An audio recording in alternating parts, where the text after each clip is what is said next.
I want to give props to a fellow Jerseyan. A fourth grade little boy calls out RFK Jr., Robert Kennedy Jr., who is the Secretary of Health and Human Services for the United States, about his advocacy for not getting your child vaccinated because he believes it leads to autism. This little boy apparently has a lot to say about that, and it was something that I definitely wanted to hear. This is from NJ.com, which is a statewide online media publication in New Jersey. Recently, the U.S. Secretary of Health, RFK Jr., made false comments about autism, like people with autism are broken, that autism is caused by vaccines, and that people with autism will never have jobs or families. But that's not true. I have autism and I'm not broken, and I hope that nobody in Princeton Public Schools believes RFK Jr.'s lies. Autism and all disabilities should be taught in the Princeton Public Schools. Okay.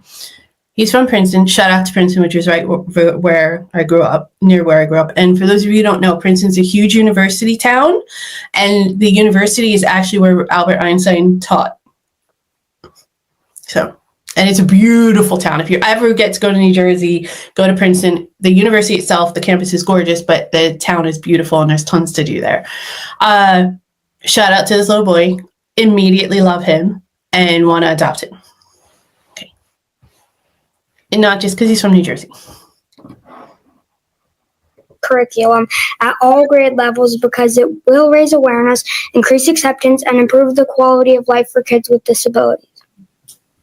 But first, here's a quote from a Changing Perspectives article called Disability Inclusion in Education.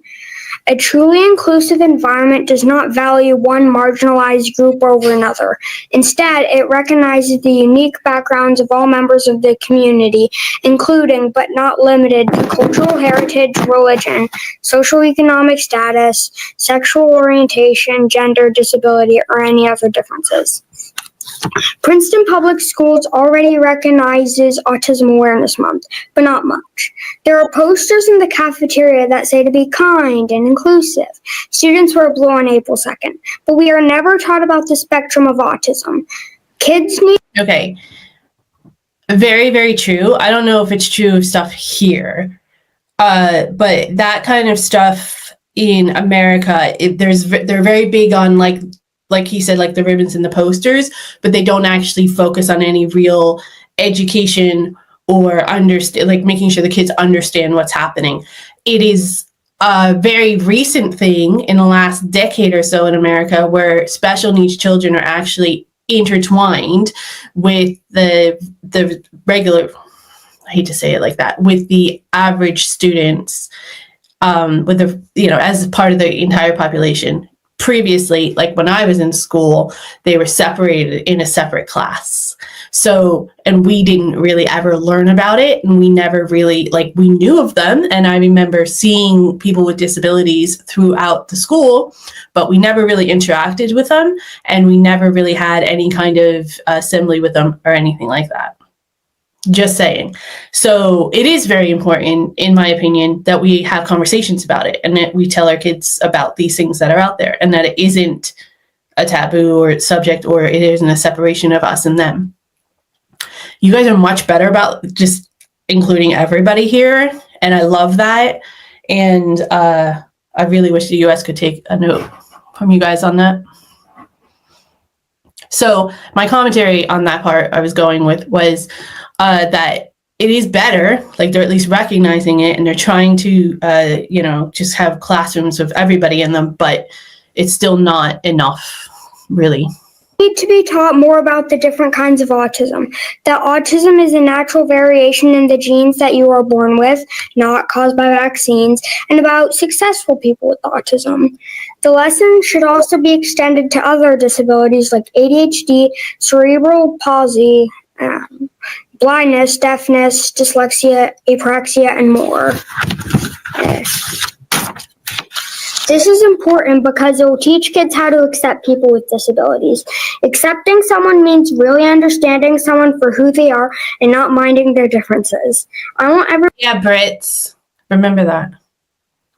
Everyone to know that people with autism and other disabilities are not tragedies, but but just different, like all people. If everyone understood more about autistic people and about other people with other disabilities, they would know more about how to treat them, what their lives are like, and that they don't need to be fixed or cured. This will help kids with disabilities have a better life.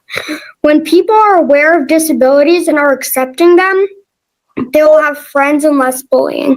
Also, the teachers might be more aware because they learned about the disabilities also. Kids and teachers should know more about disabilities so they do not believe RFK Jr. is right about autism, and they choose to treat them in a nice way that is good for the kid. By knowing more about it, kids and teachers will be nicer to the kids with disabilities. This is important to me in Princeton Public Schools because I have a disability and I noticed that disabilities were not being taught, only a few people mentioning autism. When teaching about culture, we teach many different cultures to accept them better because that's what disabilities are like, a culture of differences. Princeton Public Schools must add this to the curriculum of all grades and students so that we don't have people like RFK Jr. in the future. I want to end with the district mission statement. Our mission is to prepare all of our students to lead lives of joy and purpose as knowledgeable, creative, and compassionate citizens of a global society. Adding disabilities to kids' education will make them knowledgeable and compassionate and help kids with disabilities to lead lives of joy and purpose. Oh my God. That kid was incredible. I have so much more hope for America's future. Wow. That is amazing. What a fantastic kid. Way to call some people out. Way to call the district out, the school district, about their own motto and using it as a reason to include this education. This kid's my hero. Okay, I'm sorry. He's my hero. I'm not sorry. He's fantastic. And I'm really glad I shared that. I purposely didn't watch it so that I could watch it with you guys. I am beaming with pride right now as a fellow Jerseyan. This kid is amazing and he's going to go on to do amazing things. Shout out to him. He's 100% right. There's nothing really I can argue with that he said. And I love that this kid is calling out a freaking, high profile politician. It's fantastic. You have to treat the kids compassionately and educate the other kids around them so that they can be functional. Everybody can be functional adults in the real world. I had to give him a shout out. I definitely was interested in what he had to say. He obviously is a very brave child, and we reward bravery and those who are willing to speak their minds here.